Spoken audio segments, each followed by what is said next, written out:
Hello everyone. This is a presentation on how to construct a suffix tree in linear time complexity, and for that I'm going to use Ukonen's algorithm and show an example on how the Ukonen's algorithm is going to work, and how can we construct a suffix tree. And this presentation is done for the course Design and Analysis of Algorithm, which is taught by Dr. Sharma Tankajan. So before directly jumping into how Okanen's algorithm can work, we'll just take a look what actually a suffix is. So for example, here we have the word banana. So for the word banana, there are six possible suffixes, right? We can have a look at them below. So the first suffix is nothing but the word banana itself, and next we eliminate the character B, and we are left with A, and so on. And the last suffix is going to be A. So the word banana is of length six characters, right? So then there are six possible suffixes. So in a similar fashion, if there are m characters in a string, then m suffixes are possible. So let's look at the definition of a suffix tree. So a suffix tree is nothing but a rooted directory tree with exactly m leaves, or m leaf node. So the path from the root to the leaf node represents each possible suffix, right? So if, as we have discussed earlier, if it has m characters in the string, then m suffixes are possible, right? So as a result, in a suffix tree, we have m leaf nodes. So let's take a look at the properties of a suffix tree. So the first property is root can have 0, 1, or more children. Okay, and the second property is each internal node other than the root can should have at least two children. So internal node is kind of different from a root node. So it should have at least two children, whereas the root node can either have 0, 1, or greater than 2 as well. And each edge is labeled with a non-empty substring of s. So each edge in the suffix tree is labeled with some character, or a substring of s. Okay, and no two edges coming out of the same node can have edge labels beginning with the same character. So for example, this is the root node that we have, and there are two edges coming out from the root node, and uh, th- there's a character A on this edge. Then the same character cannot be present on the different edge as well. So uh, there can be any character other than A. So here we can have B, C, or until Z, but we cannot have A. So that's what this property means. Now take a look at how a suffix tree looks like. Okay, so here we have the string S, which is nothing but X A B X A C. So this is made of six characters. So as you can see, we have six leaf nodes. One, two. This is one, two, three, four, five, and six. And each part from the root to this leaf node actually represents a suffix. So when you look at the six, that is going to be your last suffix. When we looked at banana, a was the last suffix, right? So here for this string, C is going to be the last suffix. So when you traverse, through this part, you can see that C is present at this point. So in a similar fashion, we have all the other six suffixes. Now let's take a look at the three rules that we are going to follow in the Ukonen's algorithm. But before that, uh, the Ukonen's algorithm actually constructs a suffix tree in linear time complexity that is nothing but big O of m. So here m is nothing but the length of the string, or the number of characters that are present in the string, and also the space complexity for Buchanan's algorithm is in linear time. So it's going to be big O of m again. Okay, now let's take a look at the rules that we have. So coming to rule one, I'm going to put all the rules in layman terms so that it would be quite easier. Okay. So the rule one says that if we come across any character, then we add it to the leaf edge. Okay, that's rule one. Okay, and rule two says that if there does not exist a path from the root node or from a node to that specific character, then we create one. That's what it says. And coming to rule three, it says that if there exists a path already in the tree that we are constructing right now, then we just do nothing and we just move forward. So that's the reason we call this rule as showstopper. Take a look at how. Okay, now let's take a look on how the occurrence algorithm is going to work. So for this, I've considered the string XAB XAC. So before directly jumping into the occurrence algorithm, we'll first look at something called an uh, implicit suffix. Okay, so implicit suffix is nothing but whenever there's a suffix and it is a prefix of another suffix. So let me show you what I'm trying to say. So let's consider this as the string. So the string being XYZ XA XYZ, right? So it itself is a suffix, right? So let's consider this is suffix one, and there's another suffix XYZ. Okay, as you can see, XYZ is in the last. But when you look at the suffix two, it's actually a prefix for S1. As you can see, XYZ is present at the beginning as well. So in order to avoid this, we are actually going to add, some random character. Usually we add dollar or an hashtag, but a dollar is pretty much used and it's commonly used. So we'll just add a dollar. So when we add the dollar for the string, so I mean for the suffix one and suffix two, you can see that now suffix two is not a prefix of suffix one. So that's the reason we add a dollar before to any string when we use an occurrence algorithm to construct the suffix tree. Okay, so that's one thing we do. So after that, let's take a look at the global variables that we use in the occurrence algorithm. So the first one is remaining. So the remaining variable actually tells us, how many characters are still remaining in that particular phase. So we need to actually take care of, all the remaining characters before moving to the next phase. And the next one is active node. So by default, it is equal to root. And, the other two variables are active edge and active length. So by default, they are zero as well. And the other one is called end. So it is going to be -1, by default. So now we actually have, whenever we use Occurrence algorithm, we have something called phases. So for this example that we're using right now, it will have 7 phases. As you know, it has 7 characters. And this one is the 0th phase, and this is the 1st phase, and so on. So whenever we move to a new phase, we actually increment the value of remaining and end. Uh, I mean, when we're at the beginning of a new phase, we actually increment the value of remaining and end. And when the remaining value is 0, then we actually move to the next phase. Okay. So let's start constructing the suffix tree with the help of occurrence algorithm. So this is our root. Okay, so as we are currently in the 0th phase, that means that this is the beginning of a new phase.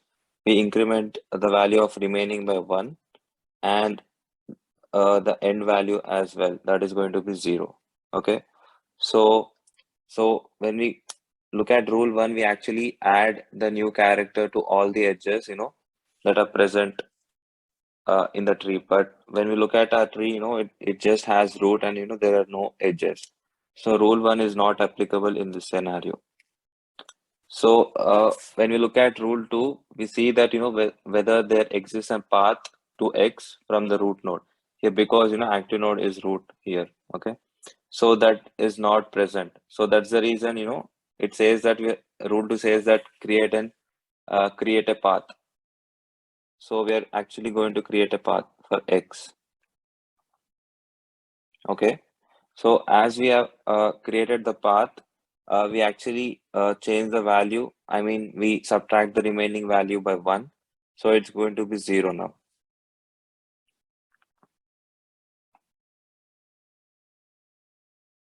Okay, it's going to be 0. And this is going to start from 0, comma end. Okay. So that's what this whole edge represents. Okay. Now we are actually moving to phase from one phase to another phase because the remaining value is 0. So now when we look at phase 1, I mean the 1th phase, so as a result, we are going to increment the remaining value, and also the end value is going to be 1 in this case.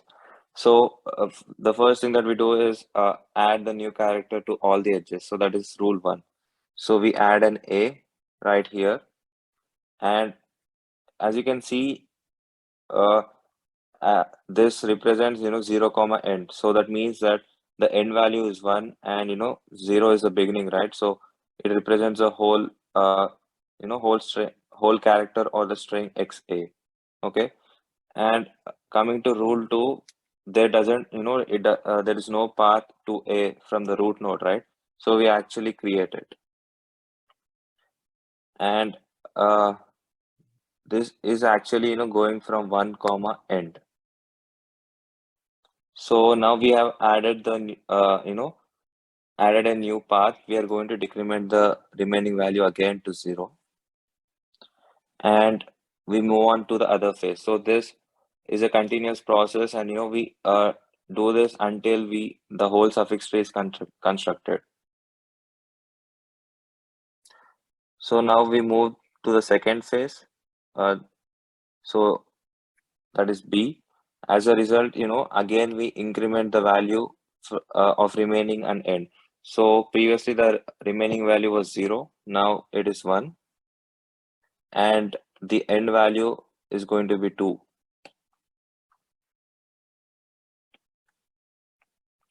So what we do is, we use rule 1 again.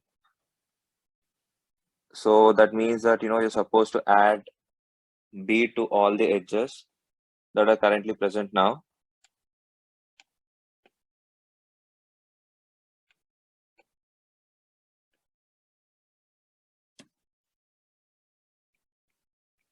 And coming to rule 2, we see that, if there's a path that directs to, or, a, that path directs to B. As there is no path, so we create one. And we say it has 2 comma end. As the path is created, we decrement the value to 0. And now right now the remaining value is 0. So then we move on to the next path. Sorry, I mean we move on to the next phase. That is the third phase. Okay. As we have already moved to a new phase, we increment the value of remaining and end as usual.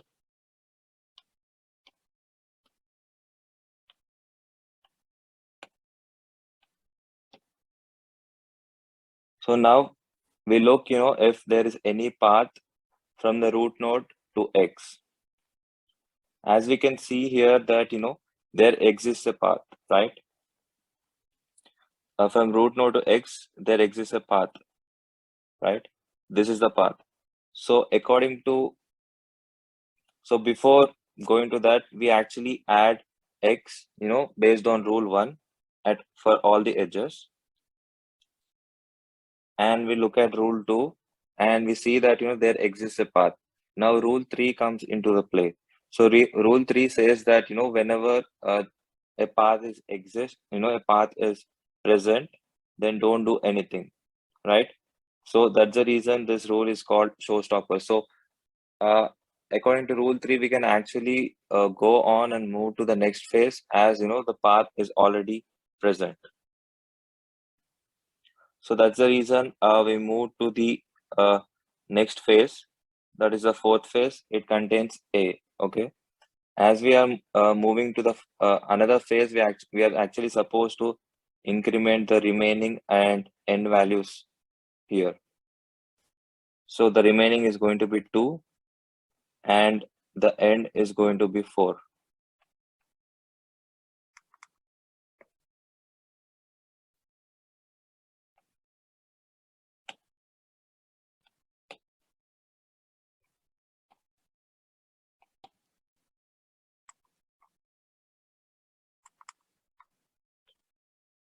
Also, when rule 3 comes into play, we not only increase the remaining and end values, we also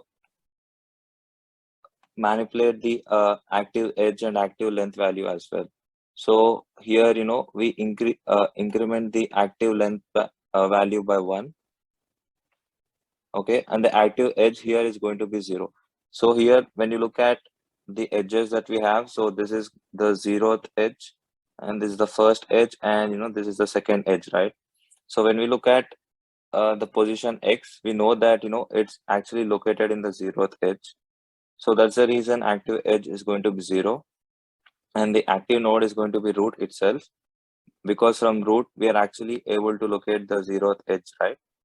And the active length is 1, because once you increment the length by 1, then you can find the path to X. So basically these three variables, active node, active edge, and active length, will help you to find the position where you currently left off in your previous phase. So in the previous phase, it was 3, right? And we were at X. So it actually points us to that exact location where we can find in our suffix tree. Okay.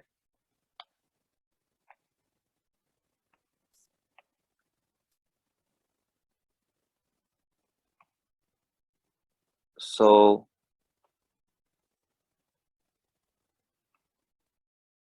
now we look. So right now we are in the fourth phase.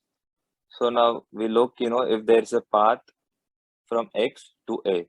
As we can see, there is a path from X to A right here, right? So we are going to first apply rule 1, that is, add A to all the edges. Okay. Then, we increment the remaining value and the end value as well. And we increment the active edge value as well by 2.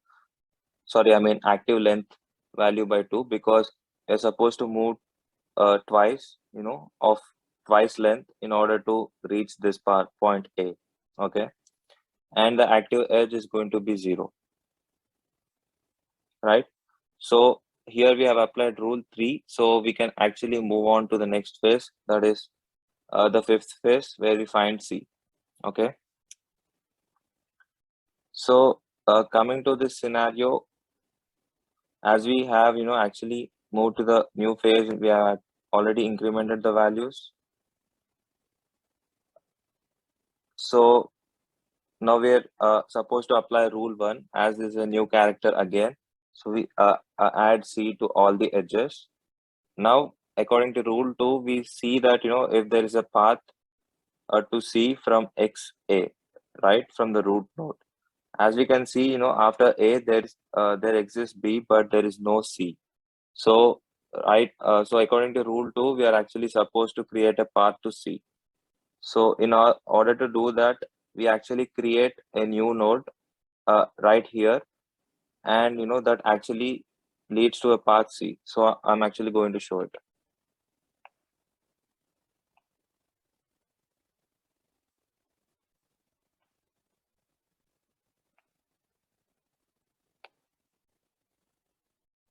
So we create a node A, and this leads to C, and there is another path where you can find this uh, string bxac.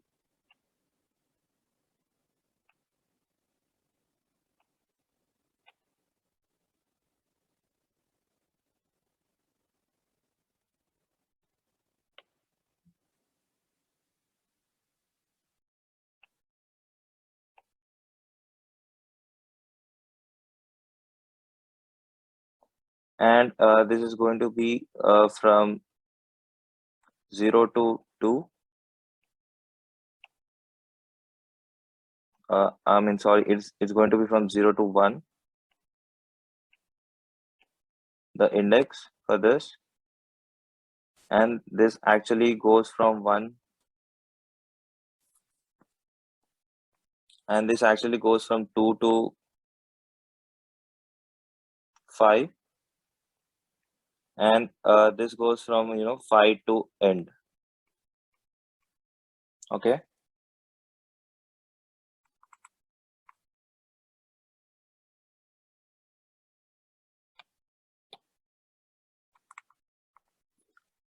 So sorry, this is actually going to be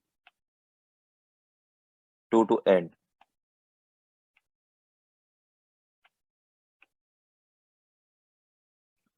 So before moving on further, I'm actually going to introduce another concept called suffix link. So whenever we create, multiple nodes, and those nodes are actually created in the same phase, then there actually a link is created to traverse from that particular node to to the other node. Let's say there's a node created called A, as shown here, and after the node A is created, another node is created as B, right? Then there exists a path from A to B, so that you can actually jump from A to B directly using that path. So that is nothing but called the suffix link. So in this scenario, if B is in this scenario, B actually points to the root node. Okay. If B is not created, then actually A points to the root node. So a suffix link is created from A to the root node. Okay. So now we have actually created a new path. So I'm actually going to decrement the remaining value. So now the remaining value is going to be 2. Okay. So right now, at this point, we are actually stuck, and we're not sure where to go. So in this case, what we actually do is increment the active edge value by 1, and decrement the active length by 1. Okay.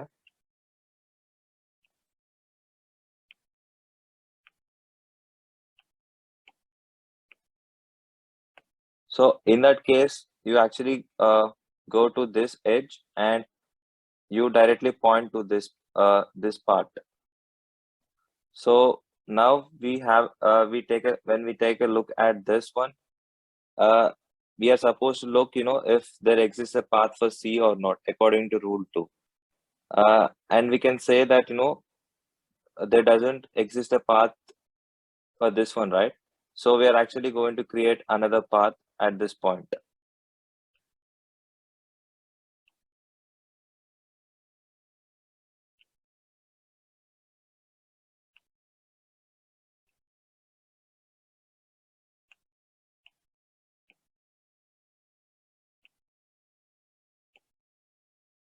So I'm creating another node called B, and I create a path for C from here.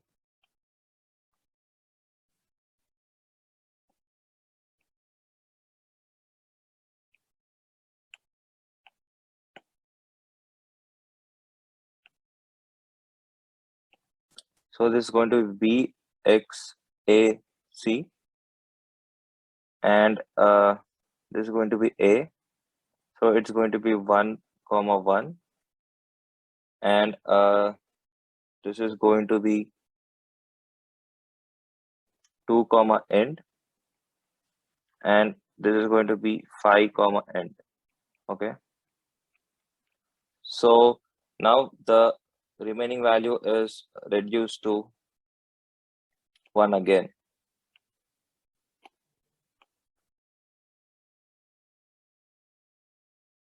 Okay.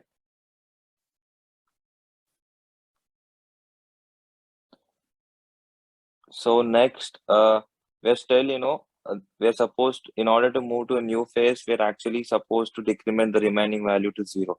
Now we are stuck again here. So in this scenario, what we do is increment the value of the active edge again, right? And decrement the value of the active length. So in that scenario, what happens? So the active edge becomes 2 and the active length is 0. So in this case, the active edge is 2. So that is nothing but this one. And the active length is 0. That means that, we are actually directly pointing to the root node. So when we look at the root node, we know that, there doesn't exist any path from, directly to C. So in that case, we are actually going to create another leaf node, that is C, and it actually goes from 5, end, the index. So as we created another node, we are actually decrementing the value to 0 again here, right? So as the remaining value has been reduced to 0, now we move on to the final phase, that is our sixth phase. So the sixth phase is nothing but a dollar, right? So, and whenever we move to a new phase, we are actually supposed to change the active edge value as well to 0. And the active node is going to stay as root. So now we are in the sixth phase. That means that we are supposed to increment the value of remaining 1, and the end value is going to be 6, right? So now we look at the root and see that, if there is any path. So before doing that, first, according to rule 1, we are supposed to add dollar to all the edges. So I will be doing that.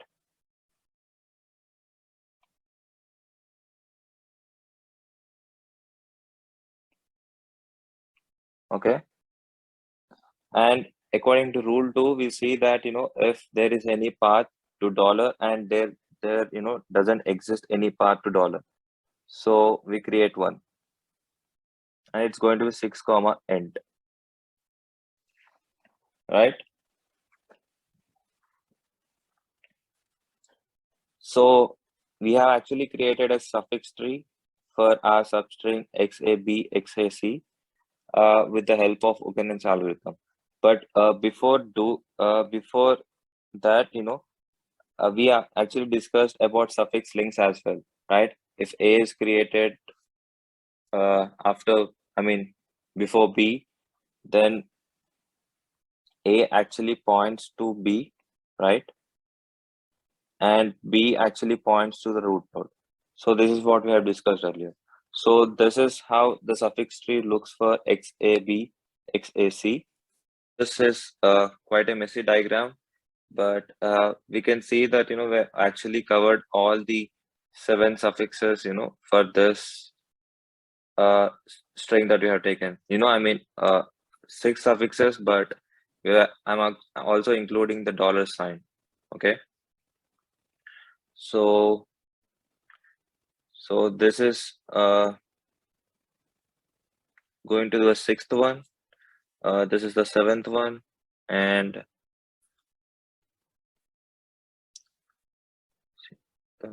This is the third one, BXAC, and ABXAC dollar is going to be the second one, and this is going to be the first one,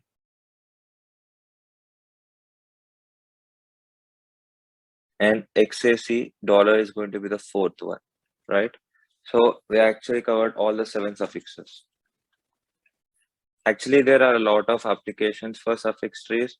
So few of them, or majorly most popular applications are, uh, they help us, in finding a substring search. So the substring search is quite easier, and the other one is, we can also find the longest common substring among 2 strings, right? With the construction of a suffix tree.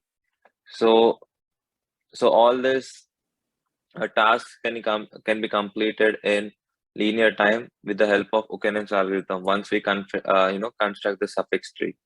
So let's take an example on how we can find the longest common substring with the help of a suffix tree. We actually use Buchanan's algorithm to construct the suffix tree. So the whole task can be completed in linear time.